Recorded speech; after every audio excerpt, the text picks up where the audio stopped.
Hello,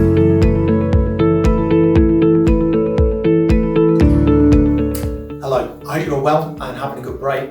We've had a break as a team of staff, but we also wanted to update you on the work we've been doing in school and from home throughout the holidays to prepare for September. Secondly, we want to congratulate the departing Year 11 students on their recent GCSE results. More on that at the end of the video. So, having closely monitored all of the government and scientific advice on schools in recent weeks, I want to confirm that we are going ahead with the arrangements we've shared previously to reopen fully on a full-time basis for all students from Thursday, September the 3rd. You may well have seen the statement issued by Chris Whitty, the UK Chief Medical Officer, in recent days. And in that, he makes very clear that the risk to students of harm from coronavirus in school is low, but the risk of harm to students for all kinds of reasons if they don't attend school is high. We've written to all of you in the past couple of days with more detail on the safety arrangements. That letter, risk assessment and summary leaflet are still available in full on our website. That includes our position on the use of face masks, which for us, as a small school, where we've been able to put a range of measures in place to limit crowding, they remain optional.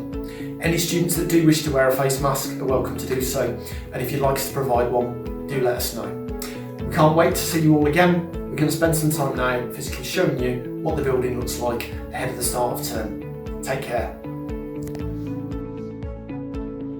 Hi, good to see you all again. I'm Adam Smith, Vice Principal here at the Edge Academy, and I'd like to take you through some information regarding returning back to school from next week, and some of the solutions and some of the control measures that we have in place to help protect everybody's safety and keep everybody well and happy and protected to return to school. Before I do that, I would just like to kind of remind how proud and pleased we are for our departing Year 11 students on their GCSE results, which they came in to collect over the holidays. They have been, without doubt, one of the most committed Year 11 student groups that we've ever had at the Edge, and they fully deserve all the centre assessed grades that they received. Whilst the score has changed in many ways over recent years, they have been central to that and have been the leaders in setting a positive example to all other students, and we wish them very well in their chosen career pathways as they move on to the next stage of their journey. For our journey, that begins next week, and we're very much looking forward to welcoming students back. Although we have seen all students in the time during lockdown, as we have been open throughout that period. So whilst we have missed the last 6 weeks, we very much look forward to returning again and catching back up with students who we saw before the summer holidays. Hopefully you'll have opportunity to have looked through and receive the leaflet which has been distributed to you, very much giving guidance about the back to school measures that we have in place. I'd like to take a few minutes to go through those, show some images as well which will help for you to visually see what it will look like. So, from the leaflet, we will start with the basic overview that if you have had symptoms, or if you are showing any of the symptoms in your household, such as a new and continuous cough, such as a high temperature, such as loss or change in sense of taste or smell, then you are asked to return home and not to come into school. On your arrival to school, you will be given a temperature check on your arrival, and you will be asked those basic questions, just our normal triage to receive students as they come in. Again, even before you get to school, just repeating some guidance for travelling to school, because I think that is quite important. You should try and avoid using public transport where possible, and instead try to walk or cycle. If you do have to travel by bus, please think carefully about the route, the times and the ways in which you travel. So hopefully you'll be able to protect that safe social distancing. Please, you should be wearing a face covering whilst travelling, and a face covering should cover both your nose and your mouth whilst allowing you to breathe comfortably. Okay, just remember that safe distancing and beware of the surfaces that you're touching. And if need be, get off 1 or 2 stops earlier to walk the last part into school. Okay. Now, as we move into the actual internals of the school and what that will look like as you arrive, let me just draw your attention to how we're going to operate in 2 broad bubbles. We have a Key Stage 3 bubble, which is for students in 7, 8 and 9, and we have a Key Stage 4 bubble. Key Stage 3 students will arrive between 8:45 and 9:15 a.m. and students will enter the school via the front reception, where they will have their temperature check, they'll be asked their basic questions, and they will hand sanitise before making their way into the locker room. Once in the locker room, they'll be able to deposit any belongings, and then from there they'll make their way into the canteen. The canteen will be the safe space for the Key Stage 3 bubble. This will be your social time, your recreational time, and our meeting point throughout the day. Most Key Stage 3 lessons will be taking place on floor 1 for English, for maths, for life skills, the exceptions being art, science and catering, which will take part in their specialist rooms where teachers will collect you and escort you in between those times. Movement between the lessons will be carefully managed to prevent contact between the two separate bubbles, and students will be seated so we can keep via a seating plan, so we can keep track of students' whereabouts in lessons and any contact.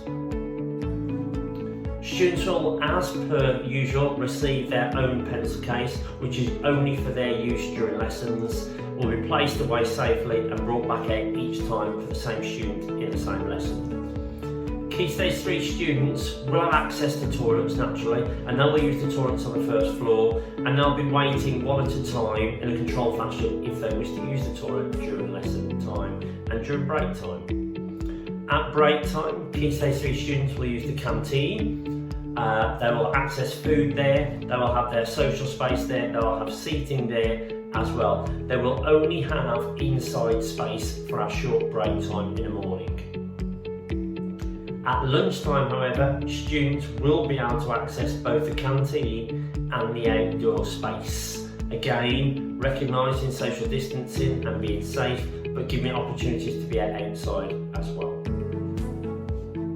We also have our second bubble, the Key Stage 4 bubble, and that bubble, students should arrive at school between 9:15 and 9:35 a.m. So slightly later start, staggered, to allow us to begin lessons in Key Stage 3. Students will make their way into reception, same process of being greeted by a member of staff, temperature checked, our standard questions asked, and sanitising before we enter the main building.